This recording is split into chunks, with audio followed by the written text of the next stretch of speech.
Assalamualaikum warahmatullahi wabarakatuh. Perkenalkan, nama saya Rusda Khairati RN dengan NIM 23022031 dari Prodi Pendidikan Guru Pendidikan Anak Usia Dini, Fakultas Ilmu Pendidikan Universitas Negeri Padang. Baiklah, pada kesempatan kali ini video ini dibuat untuk memenuhi tugas mata kuliah Administrasi dan Supervisi Pendidikan yang diampuh oleh Bapak Dr. Hanif Al-Qadri MPD. Nah, pada kesempatan kali ini kita akan membahas mengenai administrasi sarana dan prasarana pendidikan. Baiklah, sebelumnya kita juga telah membahas mengenai administrasi. Dapat kita artikan bahwa administrasi juga diartikan sebagai rangkaian kegiatan atau pekerjaan secara tertulis, menulis, catatan, mencatat, mengirim dan menyimpan keterangan penting untuk meningkatkan kualitas kerja dan hasil yang memuaskan. Administrasi pendidikan merupakan seluruhan proses bekerja sama dengan memanfaatkan semua sumber dan yang tersedia dan dibutuhkan untuk mencapai tujuan pendidikan yang telah diterapkan secara efektif dan efisien. Nah, sekarang kita masuk pada pengertian sarana. Sarana merupakan sebuah fasilitas yang diperlukan dalam proses belajar mengajar, baik yang bergerak maupun yang tidak bergerak, agar pencapaian tujuan pendidikan dan berjalan dengan lancar, teratur, efektif, dan efisien. Sarana merupakan fasilitas yang secara tidak langsung menunjukkan jalannya proses pendidikan, seperti halaman, kebun, atau taman sekolah, jalan menuju sekolah, tata tertib sekolah, dan adapun lainnya. Dalam Peraturan Pemerintahan Nomor 19 Tahun 2005 tentang Standar Sarana dan Prasarana Pendidikan secara Nasional, pada bab 742 disebutkan bahwa sarana satuan pendidikan wajib memiliki sarana yang meliputi perabot, peralatan pendidikan, media pendidikan, buku, dan sumber belajar lainnya, serta perlengkapan lainnya yang diperlukan untuk menunjang proses pembelajaran yang teratur dan berkelanjutan.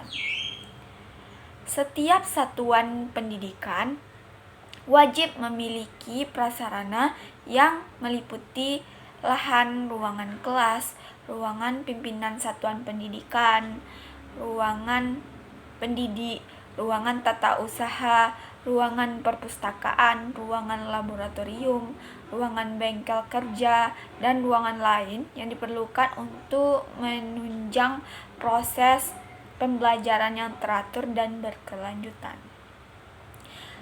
Adapun dari pengertian yang digabungkan administrasi, sarana, dan prasarana pendidikan adalah seluruh proses kegiatan yang dirancang dan diusahakan yang berkaitan dengan fasilitas atau yang disebut juga dengan peralatan yang digunakan dalam pendidikan secara efektif dan efisien untuk mencapai tujuan pendidikan menurut Rika Magasari 2014.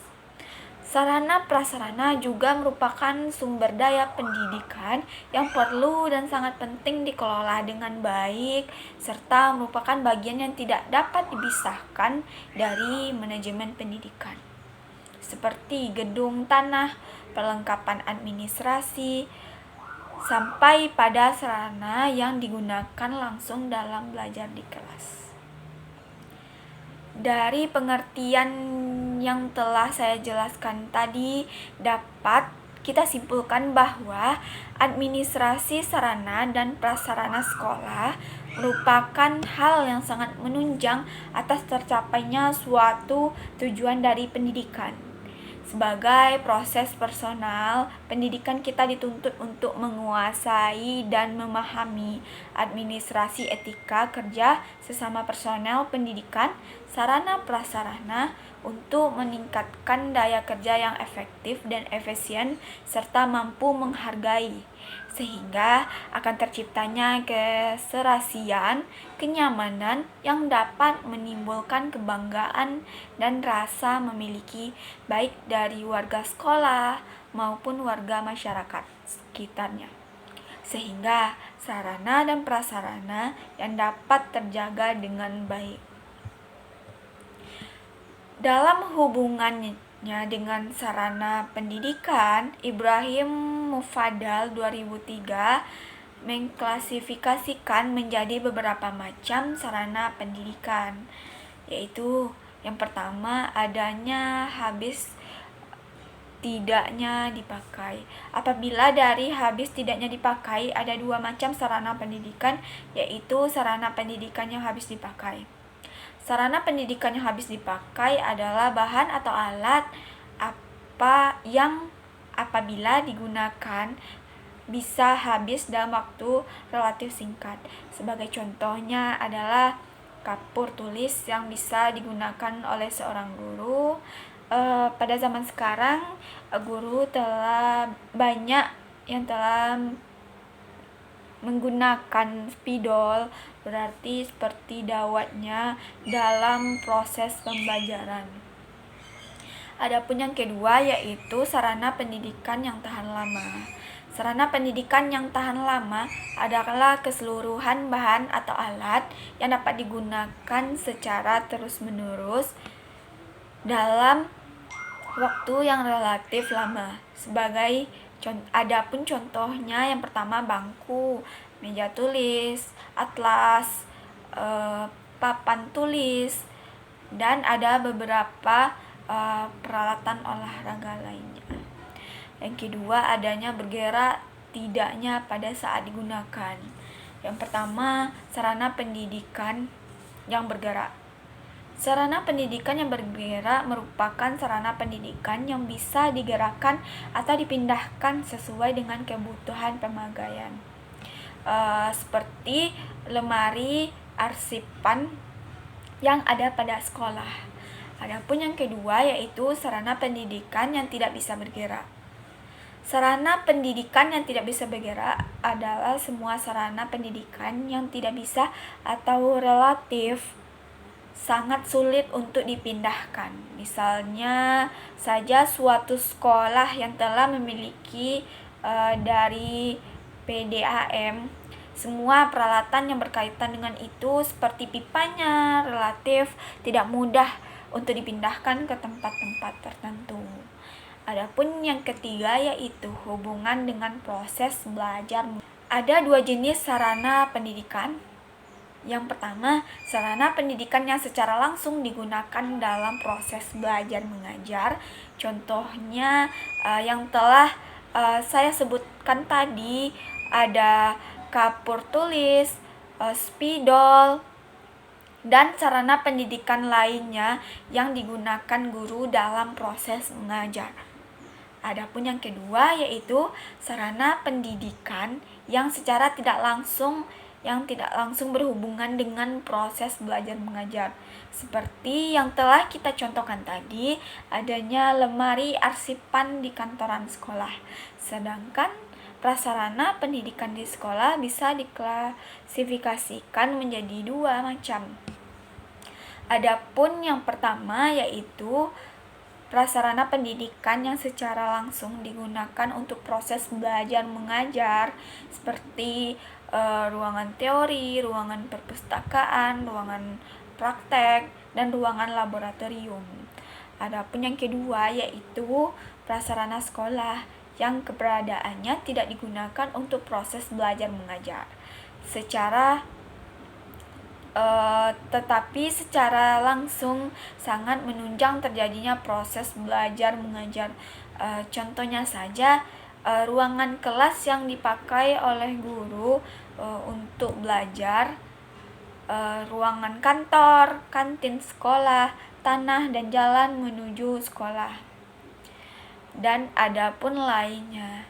Yang kedua, kita masuk kepada fungsi tujuan administrasi sarana dan prasarana pendidikan.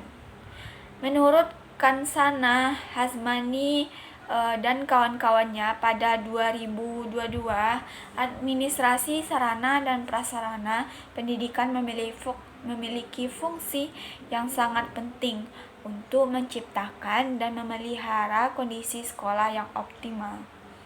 Dalam menjalankan aktivitas atau kegiatan, adanya sarana dan prasarana tentunya sangat membantu kelancaran serta efisiensi prosesnya. Fungsi dari sarana dan prasarana bergantung pada penggunaan dan bidangnya.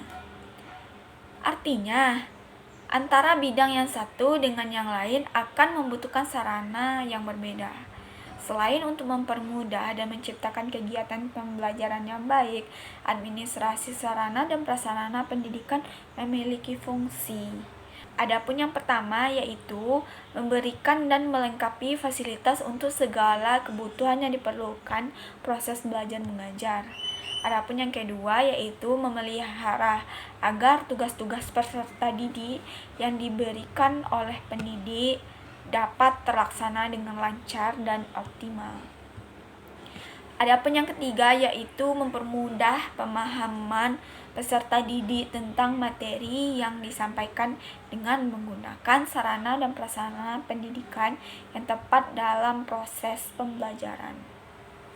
Adapun yang keempat yaitu menciptakan suasana pembelajarannya lebih bermakna dan berkualitas serta menyenangkan.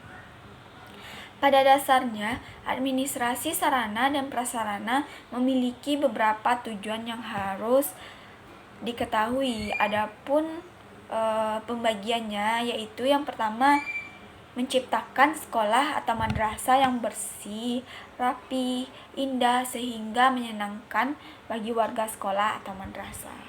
Adapun yang kedua yaitu tersedianya sarana dan prasarana yang menandai baik secara kuantitasi dan maupun kualitatif dan relevan yang dengan kepentingan pendidikan. Nah, selanjutnya adapun yang ketiga dari pembahasan kita pada hari ini yaitu komponen administrasi sarana dan prasarana sekolah. Komponen administrasi sarana dan prasarana sekolah adanya di antara lain seperti yang pertama ada lahan. Lahan adalah salah satu komponen administrasi sarana dan prasarana yang sangat diperlukan dalam mendirikan sekolah dan lahan.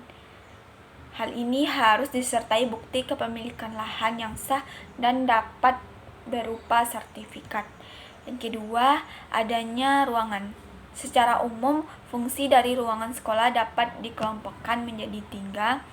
Yang pertama, ruangan pendidikan.